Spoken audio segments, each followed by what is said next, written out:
Hola, personas queridas, ¿cómo están ustedes? Es un gusto estar aquí de nuevo para hablar de nuestra queridísima Sor Juana Inés de la Cruz, nuestro Fénix de América, y hoy les voy a presentar este texto que se titula Sor Juana Inés de la Cruz, el Fénix de México resurge.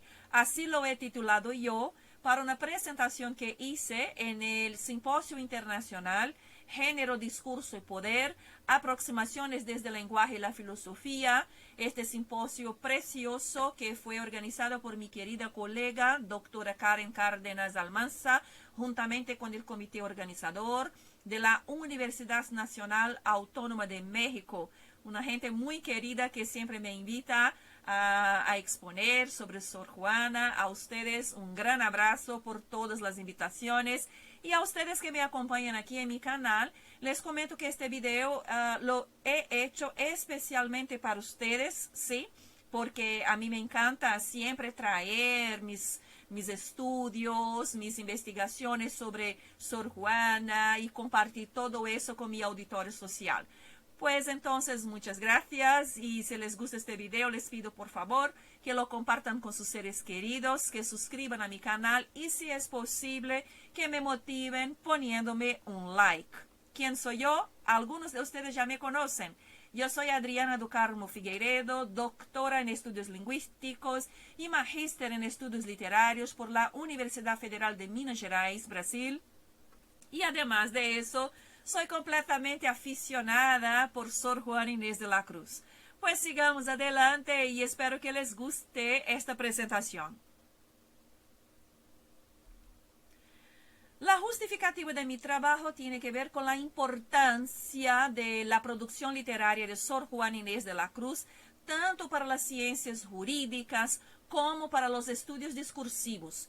Entiendo, como abogada, que Sor Juana Inés de la Cruz, y como estudiosa del derecho, es como si fuera así una cuna de lo que llamamos realmente de fuentes históricas, discursivas del derecho de las mujeres a la educación. Y también me parece que los estudios de Sor Juana son muy importantes para los estudios lingüísticos, especialmente para la lingüística discursiva, porque a partir de sus obras literarias podemos percibir varias categorías con las que trabajamos en los estudios discursivos, como por ejemplo los sujetos de lenguaje, las narrativas de vida, la idea de los sujetos transclases, como les voy a comentar. Entonces, ¿cuáles son mis objetivos con esta presentación? Primeramente es presentar un brevísimo, ojalá sea, análisis discursivo de los últimos pasos de Sor Juana Inés de la Cruz, que nos parecen testimoniar narrativas de vida de una intelectual transclase en conformidad con la investigadora brasileña Ida Lúcia Machado. Les comento que estoy hablando brevísimo porque nosotros sabemos, como estudiosos de Sor Juana, que ella ha escrito 4 tomos, ¿sí? 4 tomos de literatura. Entonces hay bastante material realmente para que podamos desarrollar trabajos. Y lo que les voy a presentar es algo muy sencillo, realmente son solamente 2 fragmentos que he buscado de la parte 4 de su obra literaria. Les voy a comentar aquí, miren, esta parte especialmente la que aquí está. Entonces, de las obras completas de Sor Juana. Entonces les voy a presentar solamente 2 fragmentos, ¿sí? Y hay mucha cosa, claro, bastante cosa. Y las he desarrollado también en mi tesis doctoral. Entonces esta es la parte en que Sor Juana nos trae sus trabajos sobre comedias, sainetes y prosa. ¿Dale? Entonces aquí está. Este es el volumen que estoy empleando para este estudio. También me gustaría comprender las luchas de Sor Juana que se hicieron dentro del convento de las monjas jerónimas por la libertad, y el término libertad entendido aquí como especialmente la libertad de escritura, la libertad de expresión dentro del convento. Entonces, como ella construye eso, que para mí realmente es fundamental como una fuente histórica del derecho. Y además analizar las narrativas de vida de Sor Juana, entonces como estas fuentes discursivas, históricas del derecho, teniendo en cuenta las voces, ¿sí? Del sujeto enunciador, como esas voces, ellas son desarrolladas a lo largo de su obra. Entonces, a ver, estoy partiendo de un interrogante específico para este trabajo, que es lo siguiente. Hace muchos años leí la obra de Octavio Paz que se titula Sor Juana Inés de la Cruz o las trampas de la fe. Y si no me equivoco, me parece que Octavio Paz propone una lectura de Sor Juana como si ella fuera, como si ella hubiera tenido una vida religiosa así mundana o absolutamente mundana, algo como eso. Y pues no estoy de acuerdo con Octavio Paz, y ahí lo digo con bastante humildad, porque realmente me parece muy, muy complejo decir que Sor Juana fue una monja mundana o decir que Sor Juana no tuvo exactamente un desarrollo religioso en el convento. Nosotros sabemos que ella ingresó al convento no exactamente por vocación, sabemos de eso, pero me parece que está claro en su obra que ella rechazaba al casamiento, rechazaba a una vida que no estaba relacionada con la vida, con el universo de las letras. Entonces ella ingresa al convento porque es una forma de encontrar un refugio para que ella pudiera vivir el sosegado silencio de sus libros, como ella narra en la carta Respuesta a Sor Filotea. Pero decir que ella tuvo una vida absolutamente mundana me parece algo bastante complejo y claro, no les voy a explicar eso con detalles en este video, pero me gustaría proponer esto como interrogante, ¿sí? Si realmente era una monja con esta perspectiva, ¿sí? Como ha dicho, ¿no? Octavio Paz, o si podemos percibir en Sor Juana Inés de la Cruz algunos rastros, incluso de una escritura agiográfica. Entonces, este es el tema. El argumento de Paz, pues él dice que su celda en realidad tenía 2 pisos con una impresionante biblioteca, había música y tertulias, era un centro de encuentros desde donde ella escribía poemas eróticos y comedias. Pues Sor Juana, ella se encontraba en una época muy, muy fuertemente caracterizada por la retórica del barroco. Y nosotros sabemos que el barroco tiene esta mezcla de lo sagrado y de lo profano. Entonces hay en los textos, en los poemas del barroco, una mezcla de algo que propone justamente un poco de este amor, la idea del amor, un poco de este amante que está allí ausente y al mismo tiempo presente, pero también hay un fuerte, digamos, desarrollo del universo sagrado en estos poemas. Entonces me parece, en estos textos literarios, me parece que Sor Juana está justamente en este juego de creación literaria que no es posible desvincularse de él porque es la retórica de la época. Entonces, en verdad, pero no solamente es verdad, yo creo que ella produjo algo realmente que tiene que ver con estos poemas de amor, pero no solamente este género, ¿verdad? Nosotros sabemos que no solamente esto. Por ejemplo, aquí les voy a presentar el tomo 2, ¿sí? De las obras de Sor Juana Inés de la Cruz. Y aquí, por ejemplo, están los poemas que ella produjo, que son titulados de Villancicos y Letras Sacras. Aquí en mi canal tengo algo también sobre esto y algunos trabajos publicados sobre esto. Entonces me parece que no solamente esto, me parece que hay algo más en Sor Juana, aunque sinceramente ni es así tan importante saber si ella fue una monja mundana o si no, no es algo realmente tan importante. Pero me parece curioso pensar esto. Me parece curioso para que podamos compreender a memória discursiva de Sor Juana, para que podamos compreender e rescatar su universo. Esto me parece importante seguramente. Entonces, algunos aportes teóricos que ahora les voy a comentar, con los que he trabajado especialmente en este texto. Primeramente, yo tomo el concepto de narrativas de vida desde la perspectiva de la estudiosa brasileña Ida Lúcia Machado, la noción de sujetos de lenguaje, como propone Patrick Charrodot en la teoría semiolingüística. He tomado también la noción de sujetos transclases de la misma autora, doctora Ida Lúcia Machado. La doctora Ida Lúcia Machado fue mi directora de tesis doctoral aquí en Brasil, en este programa de la Universidad Federal de Minas Gerais. Y también en estos aportes teóricos hablo también del contexto de la peste y la posible comprensión hagiográfica de la vida de Sor Juana. Y esta perspectiva la tomo desde los estudios de la mexicana que me gusta mucho, que es Margot Glantz.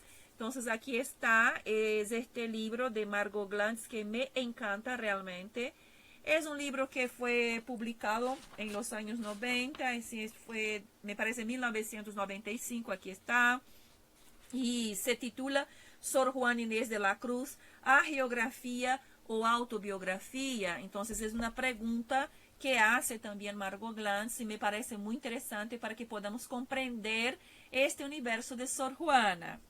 Entonces vamos a algunos conceptos para que podamos entrar en digamos que en este campo discursivo. Primeramente, sobre las narrativas de vida, como nos indica Ida Lúcia Machado. Entonces Machado propone, ¿sí? Solamente un momento, por favor. Dale.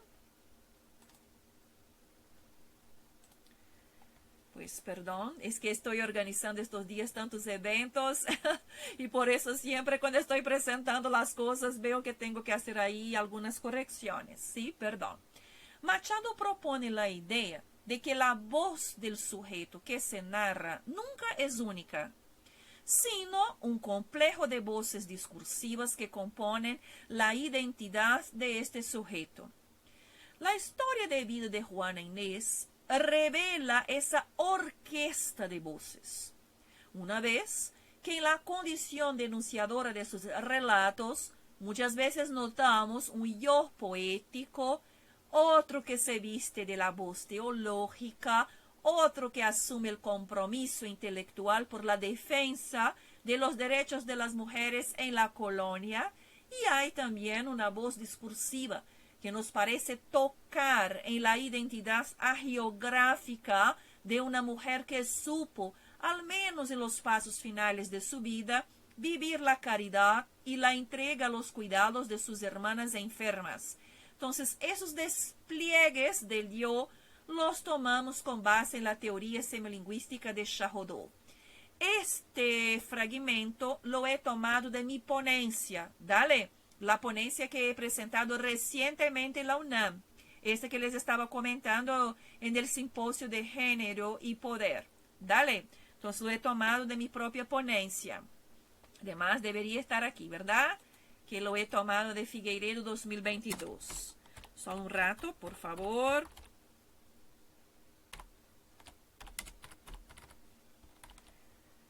Eso. Entonces, muchas gracias. Ahí está.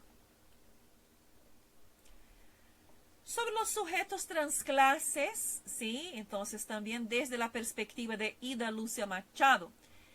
Entonces, nosotros podemos comprender que en este cruce, es también en este cruce de perspectivas, ¿cuáles?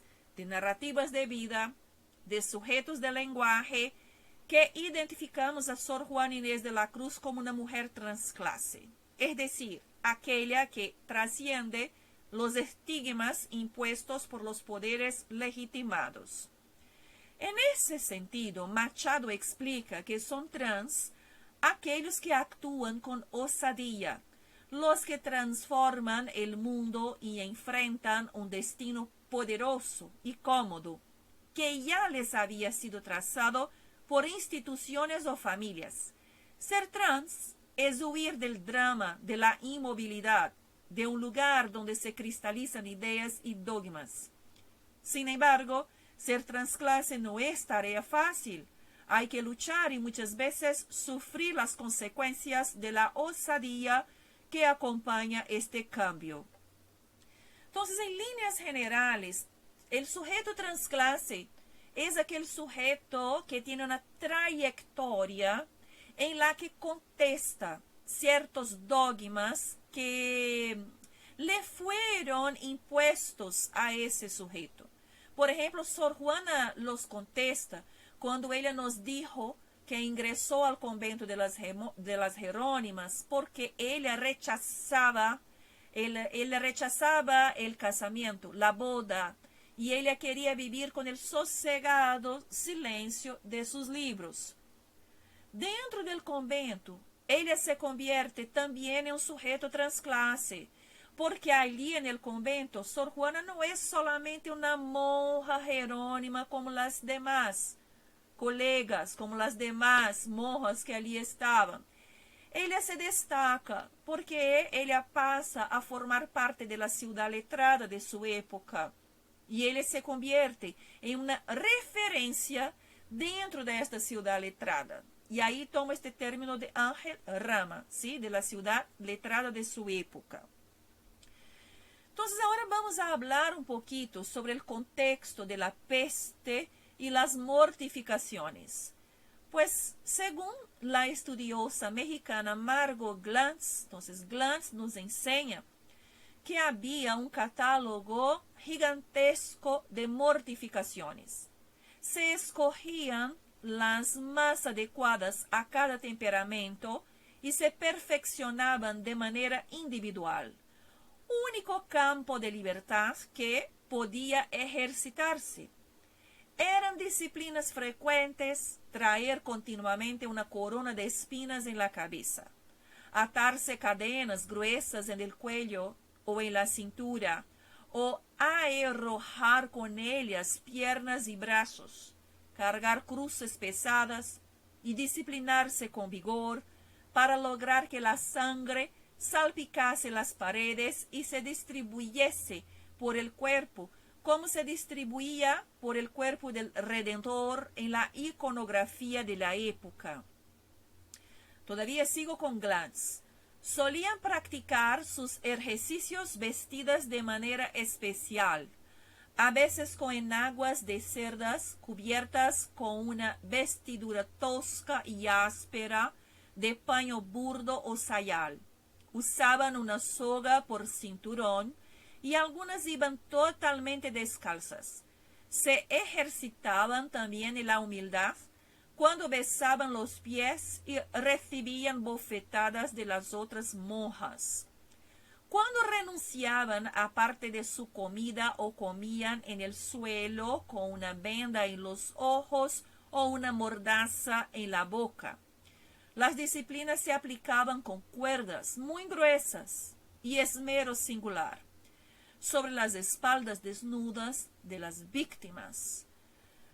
Nosotros sabemos que muchos investigadores sorjuanistas afirman que ella, que Sor Juana, no vivió exactamente ese tipo de mortificaciones en el convento de las Jerónimas, porque algunos estudiosos dicen que el convento de las Jerónimas tenía una cierta tolerancia y las disciplinas no eran así muy fuertes, como por ejemplo el convento de las carmelitas descalzas,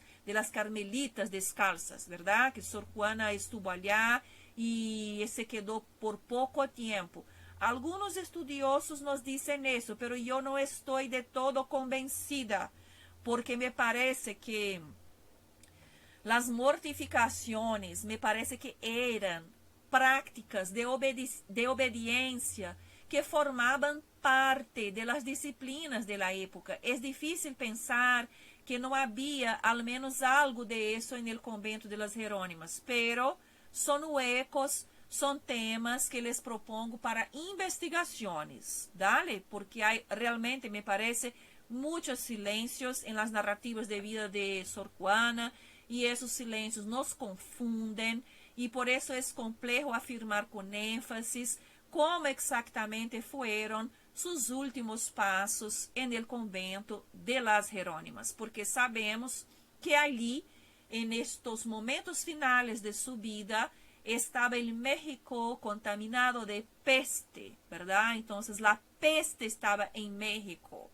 Y además de la peste que invadió el convento, también había plagas, había inundaciones, había varias catástrofes públicas, y estas catástrofes, sin duda, yo creo que también puede que hayan llevado algún tipo de influencia en el imaginario de fe de la gente penitente de la época, así pienso yo. Entonces hay muchos misterios realmente, y son temas para que podamos investigar más a hondo. Sobre la hagiografía, pues Margot Glantz nos dice que la hagiografía es una escritura particular que narra la vida de los santos. Es por ello una escritura edificante. Para Sebastián de Covarrubias, el autor del primer diccionario de la lengua castellana, edificar tiene, además de su significado original, el de construir, un significado, un sentido figurado. ¿Cuál sería? Es como dar buen ejemplo uno con su vida y costumbres, llevando a los demás tras sí con imitarle. Las vidas de santos pretenden dejar de lado lo singular y lo específico para destacar lo ejemplar, la médula del discurso, aquello que es cíclico, tautológico, redundante. Este es el tema. Entonces, ¿en qué medida las narrativas de vida de Sor Juana y pues en los estudios discursivos nosotros preferimos emplear narrativas de vida en lugar de autobiografías? ¿Sí? Porque para nosotros que somos analistas del discurso, las narrativas de vida, ellas traen un complejo de voces enunciadoras que se entremezclan con lo individual y lo social, y pueden ser percibidas no solamente en géneros autobiográficos, sino también en otros géneros, en los que el sujeto narrador se muestra. Sí, el sujeto que se narra se muestra. Entonces, este es el tema. ¿En qué medida las narrativas de vida de Sor Juana nos muestran este tono también hagiográfico en algunos de sus momentos? Entonces, ahora les voy a mostrar el corpus de nuestro análisis, que está compuesto especialmente por algunos fragmentos de la carta respuesta a Sor Filotea. Esto les comento que está en mi texto, pero no en esta presentación, porque en esta presentación he puesto solamente un fragmento de la carta, y el documento firmado en el libro de profesiones del convento de San Jerónimo en 1695, firmado con sangre. Vamos a ellos. Pasemos entonces a los fragmentos seleccionados. Pues, entonces el primer fragmento de la carta respuesta a Sor Filotea, recordemos, es importante recordar que Sor Filotea en realidad es el obispo de Puebla, ¿verdad? Y Sor Juana, ella crea una especie de retórica, como si ella estuviera hablando de Sor para Sor, pero en realidad es el obispo de Puebla. Y Sor Juana crea entonces su autodefensa, y en su autodefensa, porque ella había sido acusada de ser una monja realmente con ciertas frivolidades, que llevaba una vida allí muy relacionada a los placeres de la literatura.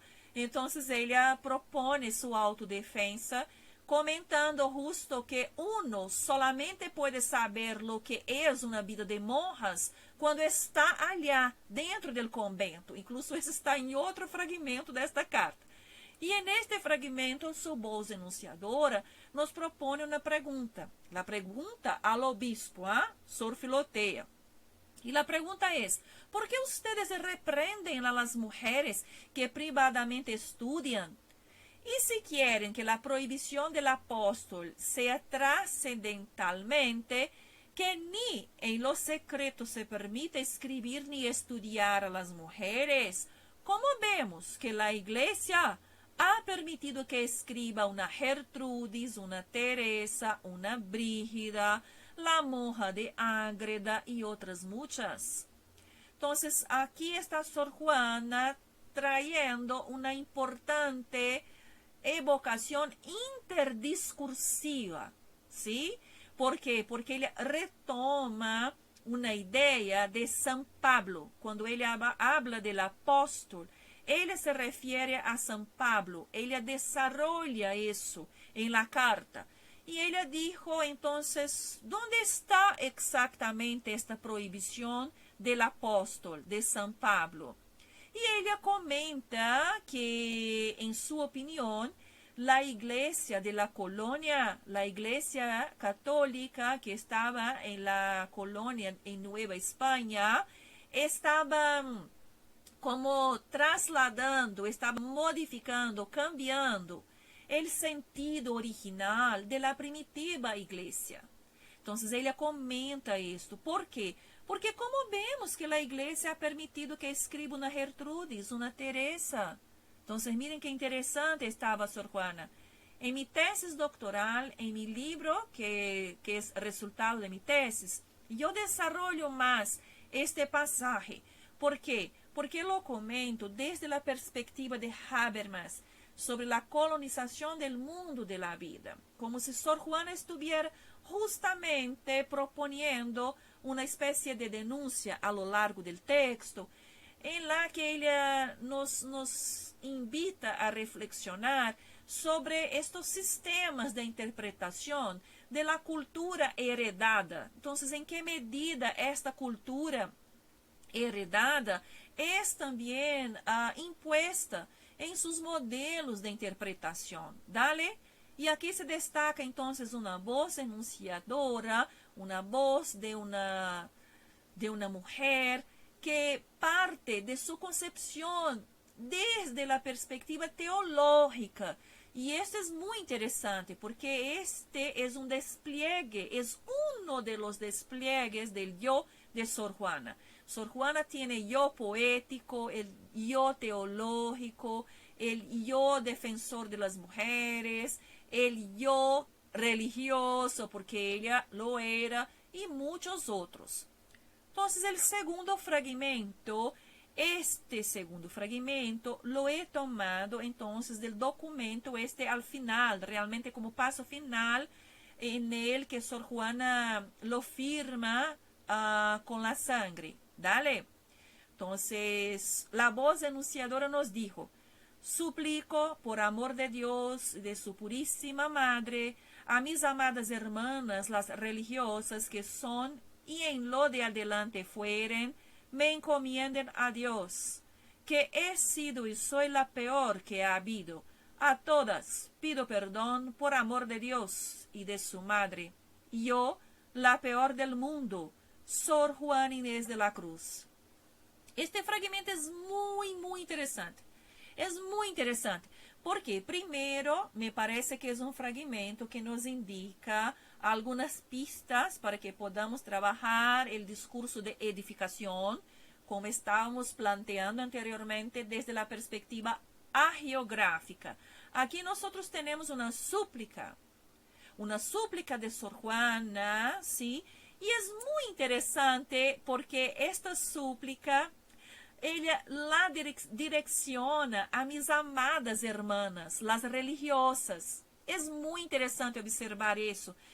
un deseo de esta voz enunciadora de que ella fuera perdonada. Ahí estaba ella hablando, en el tribunal del Santo Oficio. Entonces allí estaba hablando juntamente a todos estos elementos retóricos de la época, la regla de obediencia, estaba hablando allí delante del tribunal. Pero es interesante como ella menciona el pedido de súplica a mis amadas hermanas. Este es muy interesante. O sea, nosotras estamos aquí en el siglo XXI hablando tanto de sororidad, ¿verdad? De la relación entre las hermanas, entre mujeres. Entonces, ¿de dónde viene este término, verdad? Miren qué interesante, o pedido de perdón a las hermanas, a las mujeres. Y está Sor Juana hablando al tribunal de los hombres. Entonces, esto es algo que me parece interesante para que podamos desarrollar. Y esta voz enunciadora, ella se autodeclara como siendo la peor que ha habido, la peor, ¿sí? Entonces, a todas. Es interesante, insisto, que ella dice, a todas pido perdón. Entonces, ella en su época nos dijo eso, delante del tribunal de los hombres, a todas las mujeres pido perdón por amor de Dios, ¿verdad? Y yo soy la peor del mundo. Seguramente un juego muy interesante de palabras, digo, que nos permite pensar el discurso hagiográfico desde sus narrativas de vida, ya como pasos finales realmente, en el momento en que ella tiene que renunciar a una serie de cuestiones que eran cuestiones que formaban parte de su identidad, y a partir de ahí ella empieza una peregrinación distinta, porque Sor Juana empieza a cuidar de las monjas enfermas de peste, y ella se autocontamina de peste y muere por eso, ¿verdad? Sabemos que esta es la historia. Entonces aquí tenemos algunos elementos lingüísticos deícticos que son importantes, como el refuerzo en la figura del yo, este yo la peor del mundo, que nos permite pensar esto desde otra perspectiva, porque Sor Juana, cuando propone esta retórica también en su texto edificante, nosotros sabemos que ella trae algo como un modelo, un ejemplar de penitencia que en la contemporaneidad se configura como algo distinto. ¿Por qué? Porque Sor Juana se eleva no como la peor del mundo, sabemos. Ella es conocida como la Minerva de América. ¿Dale? Entonces, como realmente una gigante de las letras. Entonces, muy interesante también cuando pensamos dentro de la perspectiva discursiva con la mirada contemporánea, pero sin perder de vista la retórica de su época. Entonces, he podido observar algunos resultados de nuestra investigación. Primero, que existen algunos límites que son deslizantes entre las narrativas de vida de Sor Juana y su componente hagiográfico. Aquí les he mostrado algo muy, muy sencillo, poca cosa, pero si tomamos realmente los textos de Sor Juana, villancicos y letras sacras, y si vemos otros textos distribuidos en sus tomos, vamos a ver cómo se mezcla esto en su producción literaria. También hemos podido observar la propagación de los discursos, de santidad sorjuanistas, cómo eso ocurre por algunos estudiosos, cómo se da esta propagación de los discursos de santidad sorjuanistas por algunos estudiosos. Entonces hemos visto algo sobre esto cuando analizamos, por ejemplo, desde su primer biógrafo. Entonces ahí vamos a tomar, por ejemplo, a Diego Calleja, y vamos perpasando por otros estudiosos y podemos ver cómo estos discursos de santidad, ellos se propagan, pero con otras perspectivas, incluso con la idea de que Sor Juana era una monja mundana. Pero nos trae algunos interrogantes en este sentido, si, como les he planteado, yo creo que tenemos que pensar esto mejor desde sus mundos porque ella vivía en mundos muy distintos, aunque estuviera dentro de un único mundo que era el convento, ¿verdad? El mundo físico en el que ella vivía. Entonces, las narrativas de vida de Sor Juana me parece que son testimonios de importantes fuentes históricas y discursivas del derecho de las mujeres a la educación, porque ella realmente cuestiona dentro de la estructura del derecho canónico, que era el derecho practicado por los sacerdotes, por los eclesiásticos. Entonces ella es una voz dentro de la estructura del derecho canónico que cuestiona estos valores, y estos valores se incorporan en nuestros sistemas de derechos y garantías fundamentales, incluso en lo que se refiere a los derechos humanos. Pues estas son mis principales referencias. Así yo creo que, claro, he empleado otras referencias también. Este estudio es un estudio que tiene resonancias con mi tesis doctoral, pero aquí están mis principales referencias. Muchas gracias de todo mi corazón y bueno, hasta el próximo video.